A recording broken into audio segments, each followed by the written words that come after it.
So isang magandang araw sa ating lahat mga idol. Andito tayo ngayon sa ating bakuran. So ang gagawin natin ngayon ay mag-aabuno tayo ng ating ubas. So ito, mayroon tayong na-order sa online na Nitrabor. Kasi mahirap kasi magbili ng Nitrabor yung per kilo lang. Kasi kunti pa lang yung gagamitin natin, no. So, at saka mayroon din tayong in-order na humic acid. At saka itong Uni 16, so Yara, at saka yung ating pang lalagyan natin noya, yung ating isang sardinas. So medyo nagamit na kasi itong Nitrabo, itong 1616 mga idol.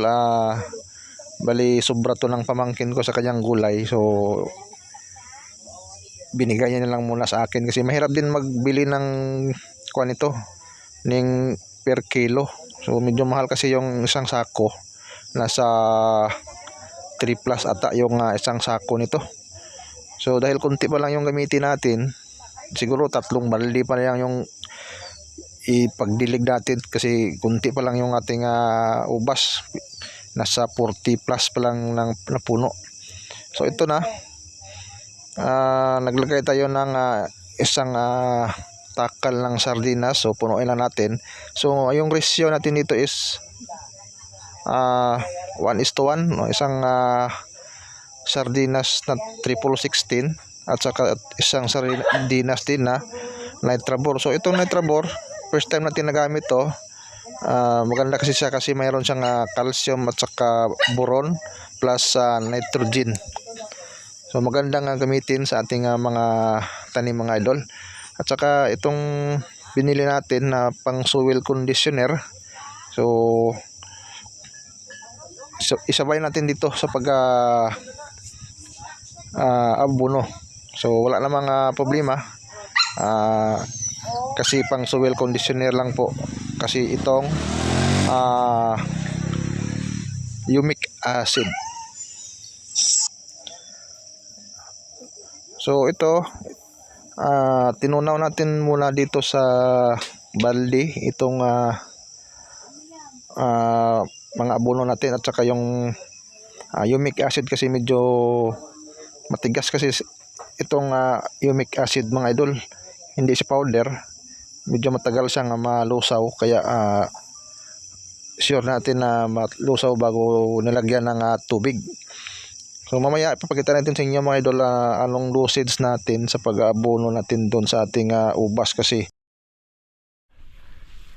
So ito yung lagyan natin ng abono mga idol, yung ating Everest.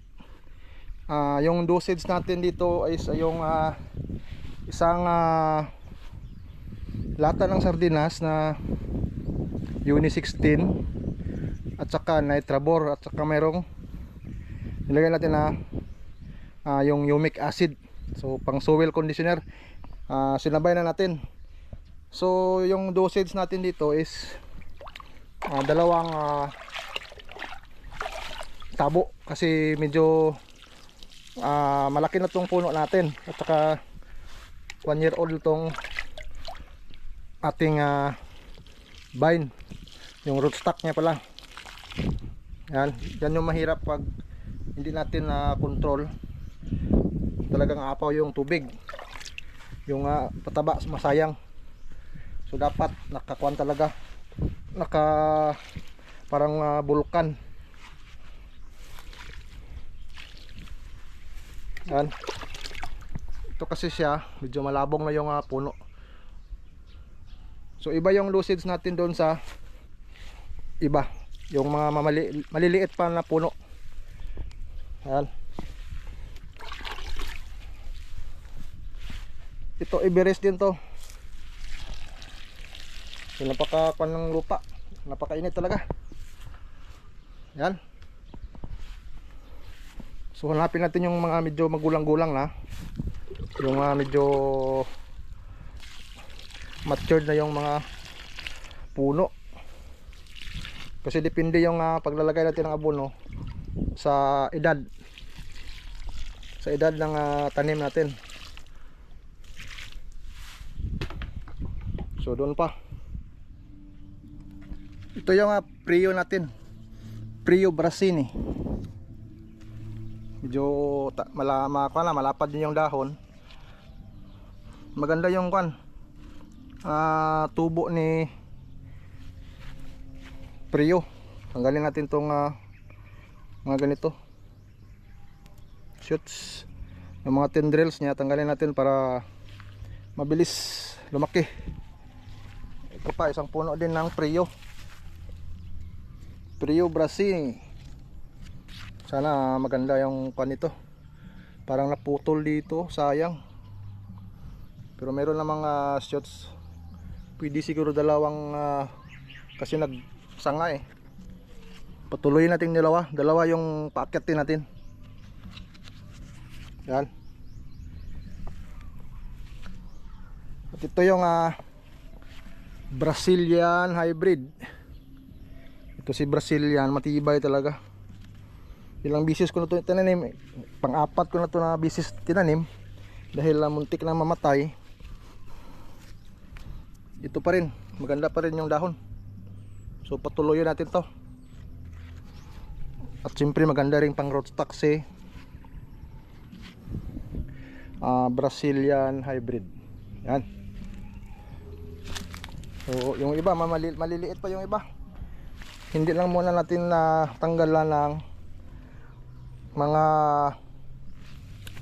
seed. Ito ating Lurano. Maganda daw si Lurano kasi malapad yung mahaba yung buds. Tsaka maganda magbigay ng bunga. Yan.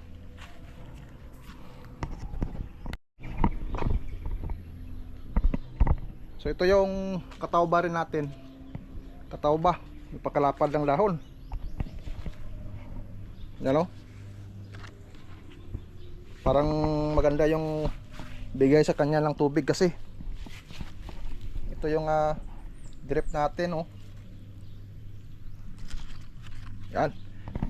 So siguro yan lang po muna mga bay, mga idol. Update natin sa inyo bawat nandito tayo sa ating